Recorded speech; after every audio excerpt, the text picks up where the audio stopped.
Whether it's a Zoom meeting, a seminar, or a Fortune 500 company, sometimes you want to lead with a joke.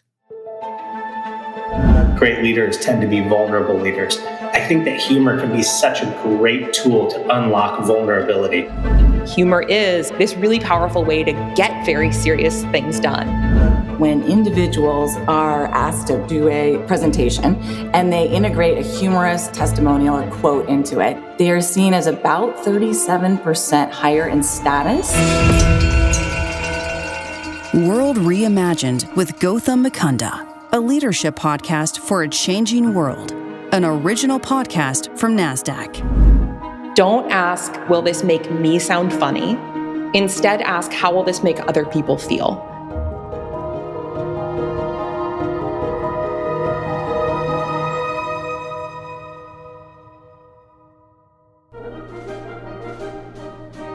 During the Napoleonic Wars, the great British general, the Duke of Wellington, was leading Britain's tiny army against the so far invincible forces of revolutionary France.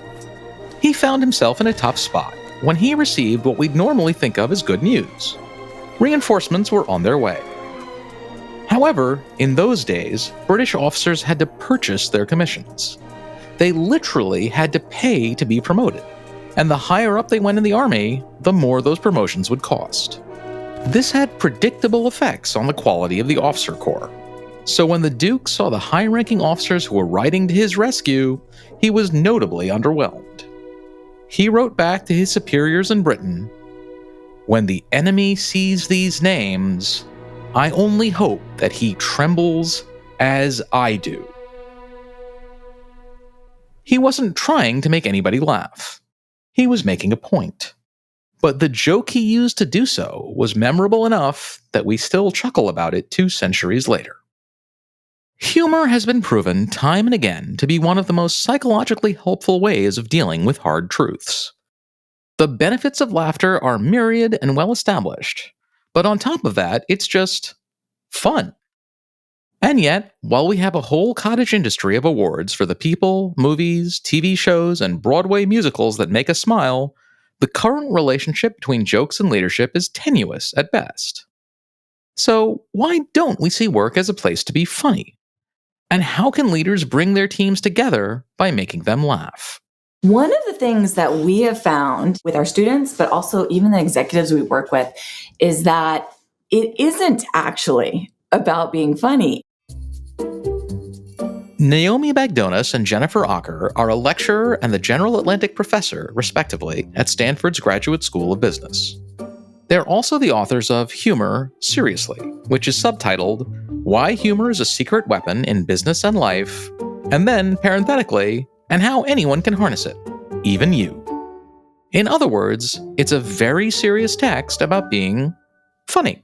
It's about this idea of humor much more as a mindset. We often treat, humor and being funny as the same thing, but they actually are not.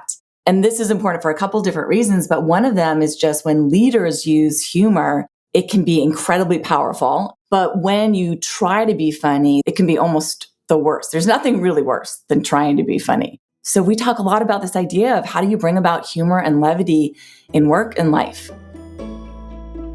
You know the old adage that if you have to explain the joke, it's probably not funny? The same goes with trying to be funny in the first place. As Jennifer and Naomi will tell you, humor is a powerful tool, but it's not one that leaders can just turn on when they feel like a pick-me-up. Humor and levity don't come from a reasoned and logical PowerPoint presentation of why something was funny. And they certainly don't come from just firing off jokes. Especially if you're bad at it. Well, I certainly don't try to tell jokes because I'm terrible at that.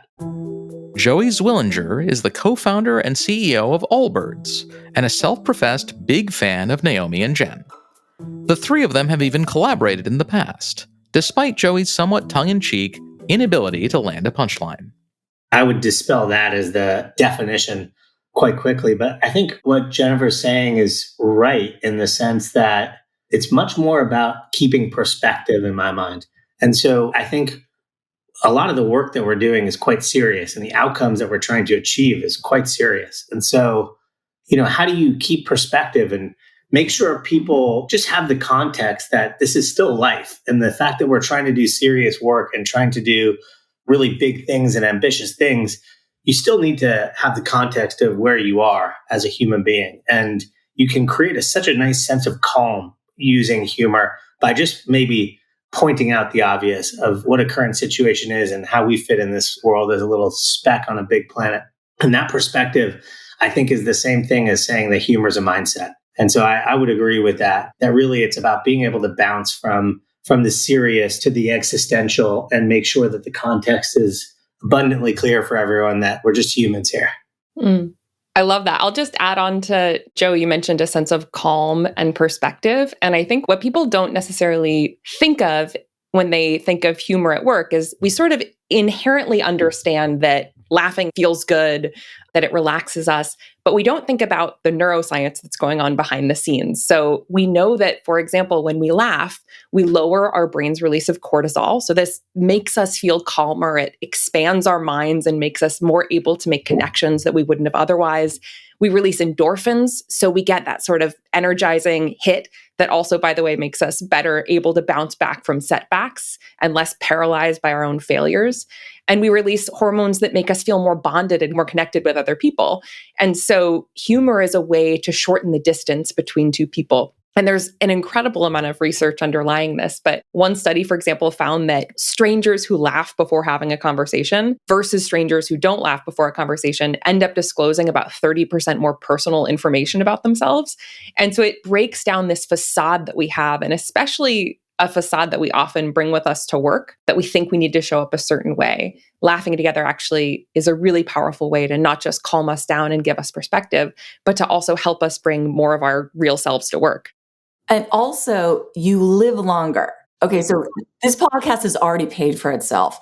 But it's actually true. There was this one large-scale study, I think, conducted in Norway, where I think we can all agree people are not humorous. I'm Norwegian, so I can say that. My wife is Swedish, so she would totally get behind this. Yeah. So people who scored high on a sense of humor, these are just people that said, yeah, I have a sense of humor. Not even a good sense of humor, just a sense of humor. They tended to have, I think it was like 50% lower risk of death from across causes. And they lived longer than those people that said they didn't. And this was particularly true even in heart disease and, death from infection. So this is important, not just in business, but also in life. I just want to go back to one thing. I want to live a very long life, so I hope I can do that. But to Naomi's comment about just bridging the gap between people, the thing that I find really important about that point is that in a business where there's often a hierarchical structure, however flat you want to keep an organization, like someone's the boss typically. And I often find myself in a situation where, particularly as a growing company, we have a lot of new people and people want to impress me in particular when they're in a meeting with me. And what I find is that if I can utilize a little bit of humor just to let the air out of the room a little bit, just calm everyone down a little bit, and I can allow people to be more themselves and I can allow their performance to actually be a whole lot better. You often hear people suggest that great leaders tend to be vulnerable leaders. I think that humor can be such a great tool to unlock vulnerability. And you have to use it intelligently, of course. Like if you're poking fun at somebody else, that's not going to work to make yourself vulnerable. But if you're taking maybe something from your own personal life and connect it and add a little levity to a conversation, particularly in the beginning of a conversation, I think it can really diffuse a situation that might be high pressure for other people, knowing that your title and your business card might convey something that you don't necessarily feel yourself as an individual. So I find it fascinating that one of the things that came out, right, is this idea of the instrumental value of humor. It makes you live longer. I mean, there are plenty of things that can make you live longer. I've said, being a vegan makes you live longer, or at least it makes it feel that way. And really funny, the vegan comedians we know, they never die. Yeah. So laughter, right? Laughter, particularly shared laughter, is one of the most purely positive of all human experiences. And yet somehow we feel a need to justify the instrumental value of humor. Mm-hmm. Right? It can't just be that laughing together is great because it feels great. It's laughing together is great because it also serves a purpose. Why do you think that is? Why do we feel the need to justify our humor? Well, I think that misperception especially holds at work because there's this perception that if you take your life, if you take your mission, if you take your goals at work seriously, then the presence of humor betrays that mission, that gravity and levity are somehow at odds. And so we feel really good about laughing on weekends. We feel great about laughing with our friends. And yet we see this huge humor cliff when people go to work. And so this is actually based on a global data set of 1.5 million people in over 160 countries that were asked a really simple question: did you smile or laugh a lot yesterday? What they found was that, at 16, 18, 20, the answer is pretty consistently yes. And then right when people hit 23, when they go to work, they fall off this cliff and the answer becomes no. And not only that, but we find people are especially not laughing during the workday. And so you're totally right that we have this, we know that humor and laughter is good. We know it's connecting. It feels awesome with our friends on weekends, but we often bifurcate ourselves when we go to work and we think, okay, this is now time to be serious. And the research tells a very different story around there, that humor is, as we mentioned earlier, this really powerful way to get very serious things done.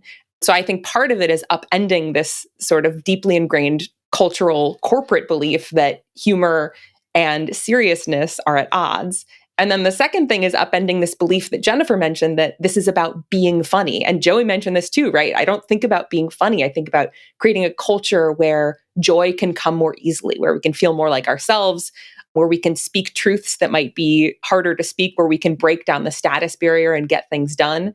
I think that's sort of the root of where it comes from.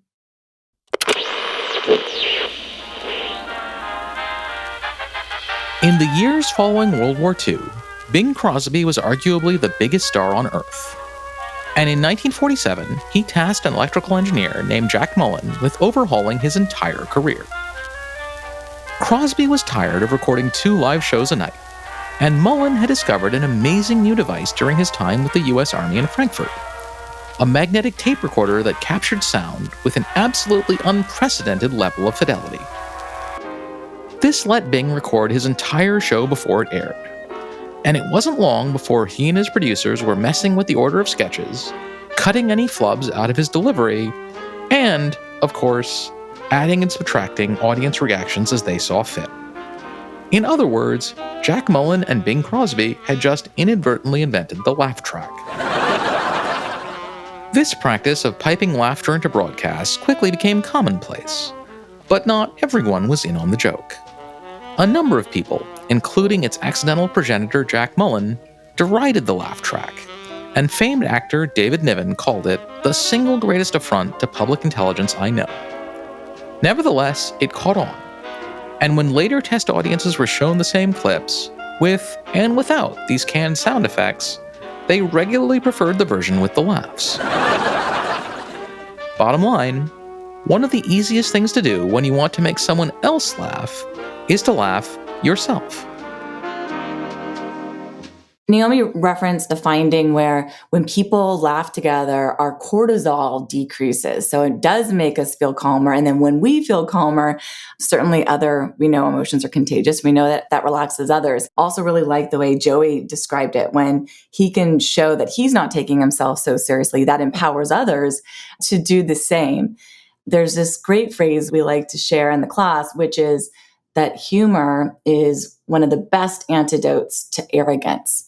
So if you can create that culture where you're calmer and more open to laughing and allowing others to do the same, you also get this incredible benefit of increased levels of creativity. So we know from the research that when individuals laugh together before a creativity exercise, they tend to be twice as likely to actually solve a creativity challenge. And going back to your point about what are the instrumental goals associated with humor as well, there's other research that shows that when individuals are asked to do a presentation and they integrate a humorous testimonial or quote into it, they are seen as about 37% higher in status and also significantly more competent and confident. And what's even interesting is that even when the humorous aside didn't go well, people are still seen as more confident and competent. You just can't have something that's inappropriate. There's a lot of instrumental goals that are associated with humor, including this idea of empowering others because you are indeed more open, calm, and you can diffuse tension. So I'm struck by this tie between humor and creativity, because what occurs to me is that much of humor is about the sort of unanticipated or juxtaposition of things that are not normally put together. But that is, of course, also what the creativity scholars would tell you is the definition of innovation on creativity quite often. So I'm really intrigued by the fact that, is it the decrease in cortisol, or is it the fact that humor often gets you to think orthogonally in ways you would not have done so before?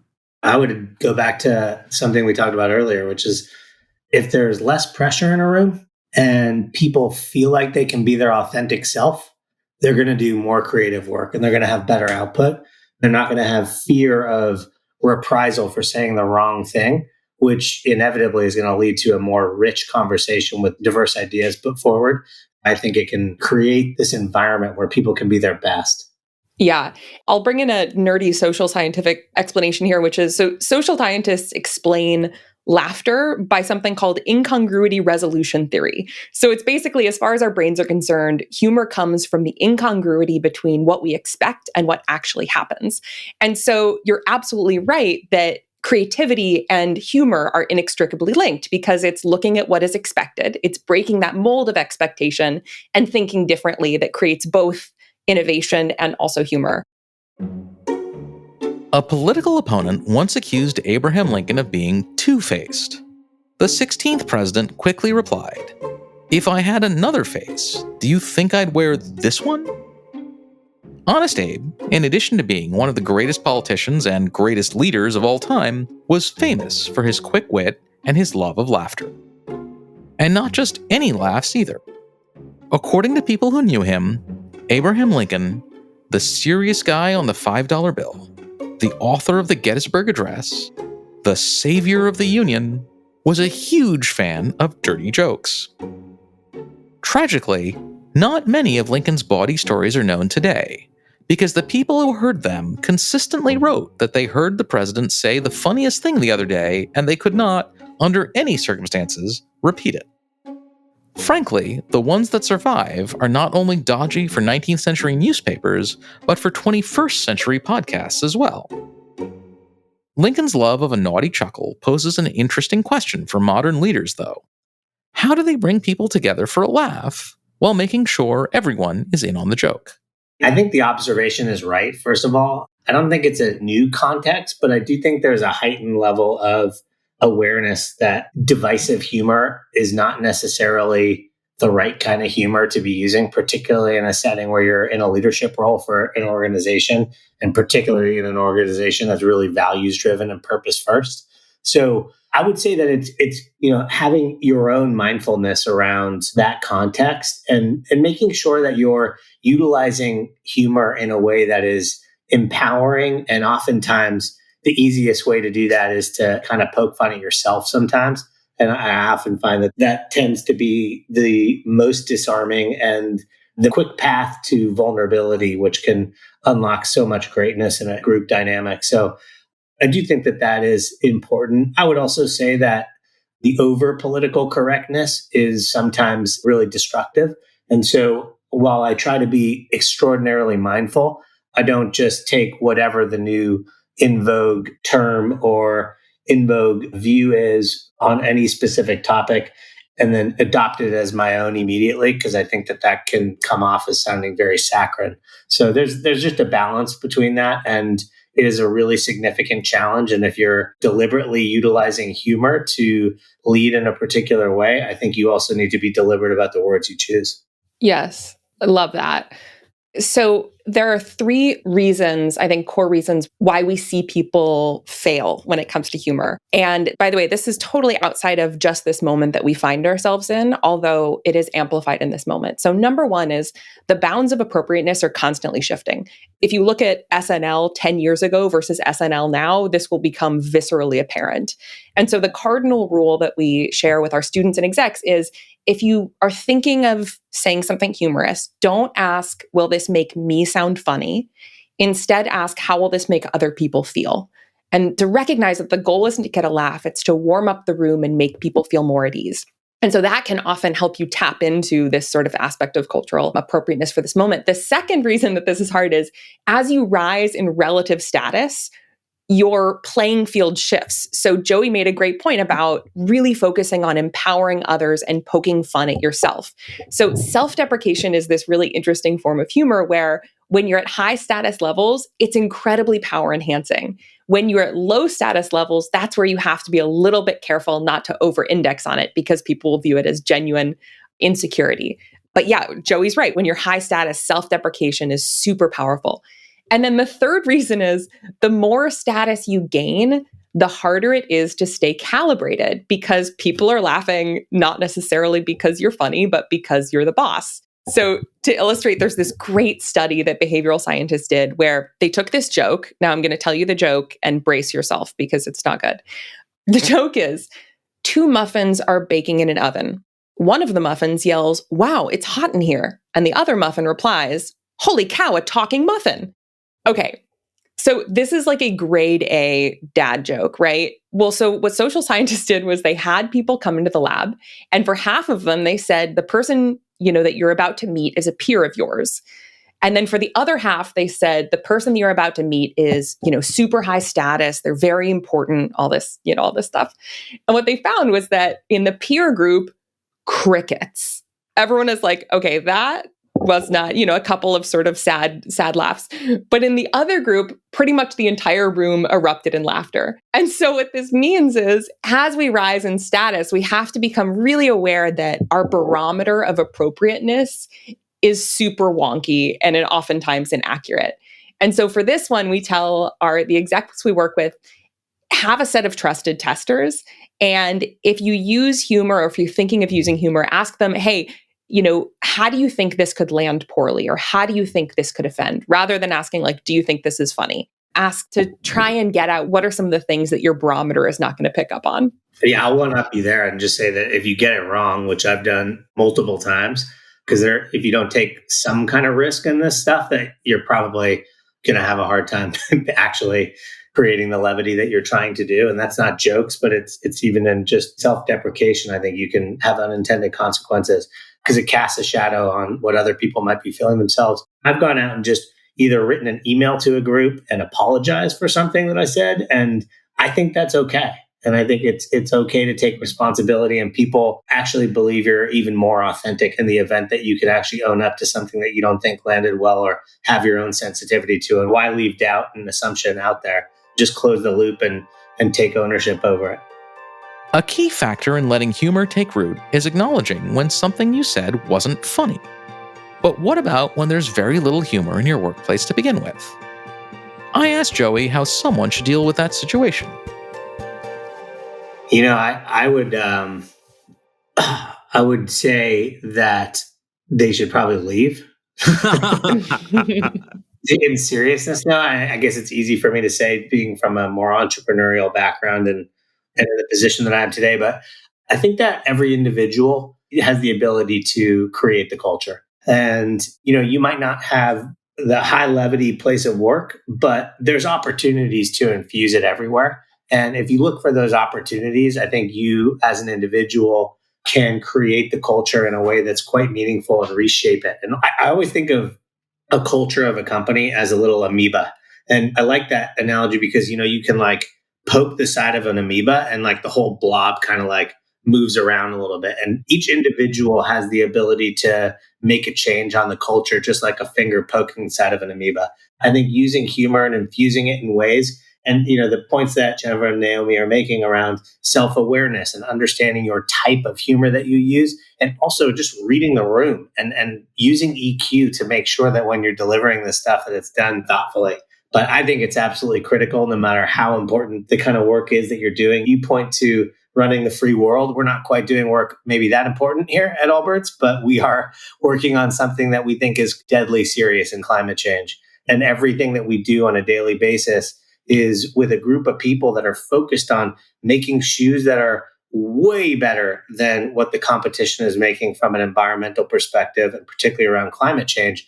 Yet at the same time, if we're going to be successful, we have to invite our customers in and make this approachable so that climate change just doesn't stay this little esoteric realm of environmentalists, but really something that everyone in culture can be a part of. using humor and making sure we can do that even with our brand voice. That is absolutely paramount. We use the word irreverence to suggest that our brand tone needs to be one where we're talking about serious stuff, but we can't take ourselves too seriously. And so we have people like Travis Barker introducing sustainability for us from a bathtub, or Marshawn Lynch doing one of the funniest bits that we've done as a company, talking to a group of high school kids. No matter how serious the work is, there's always an opportunity to infuse fun and levity. It just makes something so much more approachable and improves the culture. Don't you just want to put Joey in your pocket and never let him leave you? Go try and save the world with Allbirds. Well, please do that. Yeah. It's so true. It's so true. I love that, Joey. So there's this sense of fit. Like if you're not in that environment, you're not fitting in. But I mean, just from this conversation, it's just striking to me how natural this is. So Joey, let me ask you, and I'd love Naomi and Jennifer to come in on this as well. Were you always funny? Was that something you decided to learn? And so can people learn to be funny? Can they train themselves into it? I don't know if I would describe myself as funny, to be honest. So I don't think that's what I'm describing here, actually. But I think that I have honed a skill of observation and understanding the dynamics within groups and understanding the power of, in particular, observation about just making sure people remember to keep things in perspective. I think that's something that has grown over time and is something that has been an important learn tool. And I will say it is like increasingly challenging for me now. We've gone from 2 guys and a dog in 2015 to close to 1,000 people in the span of 5 years with a pandemic in the middle of it. The tools that I'm using have to change very quickly. And I need to sometimes get really good feedback of the fact that I think that I'm adding levity to a situation. And in fact, I'm doing something counterproductive. And I need to be open-minded to that feedback because it's tricky and it's changing and it's dynamic. I would totally agree with Joey that I have always valued humor and the ability to find joy, but not necessarily, I haven't been necessarily striving to be the funniest person. So for me, I was doing business consulting, but I was also doing improv comedy on the side. And for me, improv comedy is all about listening. I mean, the principles are make your partner look good, basically take whatever they give you and add something else. But the most important skill is to check in with yourself about what's true, be completely in the moment, and tilt your head just a couple degrees to the right to look at it in a slightly interesting way. So I'll give a quick example of this that's actually, it's not my own, but we had the pleasure of interviewing General Mark Welsh, former U.S. Air Force. He served as Chief of Staff of the U.S. Air Force and a member of the Joint Chiefs. And he told us about how in his interview for this position, the Chief of Staff, so the top military position in the Air Force, he was interviewing with President Obama and Secretary Panetta in the Oval Office. And he told us about walking into the room and, feeling sort of surrounded in this really sort of stressful moment where President Obama was there, Secretary Panetta was there, and he recognized it in himself. And what came out of his mouth was, I got to be honest with you, I feel a bit like a gazelle surrounded by cheetahs right now. And it just like the room, President Obama and Secretary Panetta laughed, and Secretary Panetta had been eating his lunch. By the end, he said something like, well, the good news is the cheetah's eaten, so I think that we're satiated or something like that. But it's this great example of not necessarily trying to be funny, but navigating your life on the precipice of a smile, just looking for what's true and looking for reasons to be delighted rather than disappointed, a bit lighthearted versus let yourself sink into that stress. It's been said that someone is a truly great comic if they can make other comics laugh. So I wanted to know who had given these 3 the gift of a workplace with more joy and less cortisol. Who had most impressed them, and why? I would say that it's my business partner, Tim. And he is what I have just constantly been impressed by. And our relationship and the level that I'm impressed by him has grown every year that we've worked together. And that doesn't show signs of abating anytime soon, is because of his level of humility and his capacity to learn. We have a kind of a company value of live curiously, which is about having, a low ego and the ability to know that you don't have all the answers, and hence you ask the questions. And I've just never seen someone absorb so much information and learn and adapt his own style and or decision-making criteria based on the right information that he's taking in such a high amount of capacity. So fortunately, I get to work with him every day. Okay, I'll go next. And Jennifer is mine. Mine is Jennifer. No. So I'll go ahead and go next. No, I am going. I would like to say the person I admire the most is Naomi. And here's why. I am too. No, I'm actually serious. She never interrupts is number one. The reason I admire the most is she lets me speak first.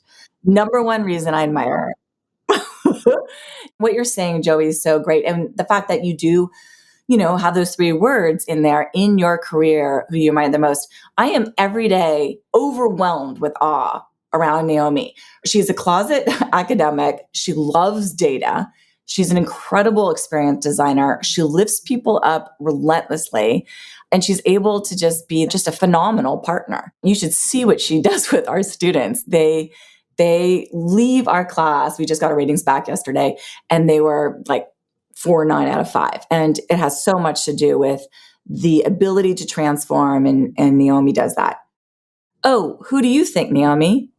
Well, okay, for the record, I was already going to say this because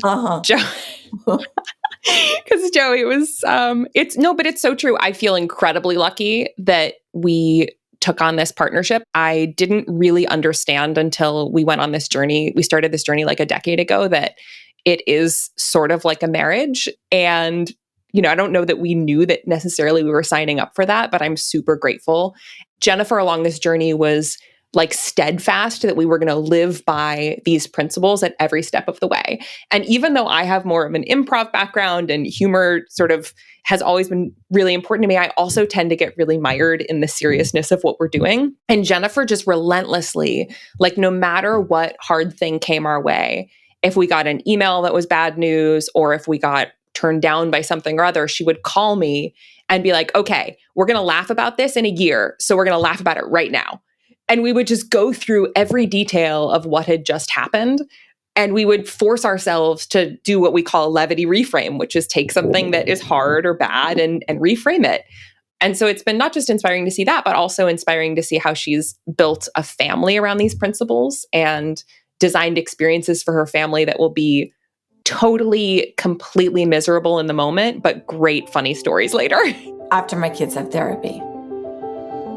The great satirist Mel Brooks once quipped, "Tragedy is when I cut my finger.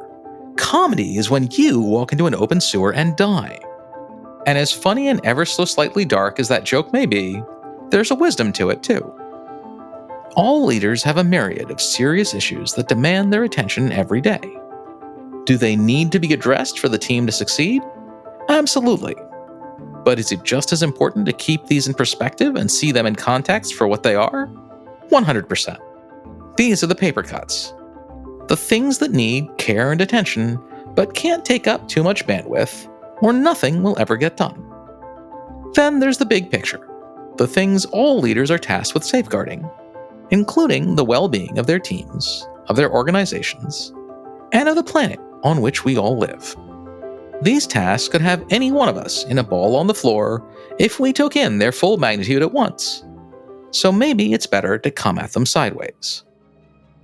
With a joke, with a smile, with a sense that we're all in this together, and that maybe the best thing we can do for the people on our team, for the whole human race really, is to laugh with one another and celebrate one of the best parts of being human in the first place. World Reimagined with Gautam Mukunda, a leadership podcast for a changing world, an original podcast from Nasdaq. Gautam Mukunda does not speak on behalf of Rose Park Advisors, LLC, or any of its affiliates, and is not soliciting investments or providing investment advice.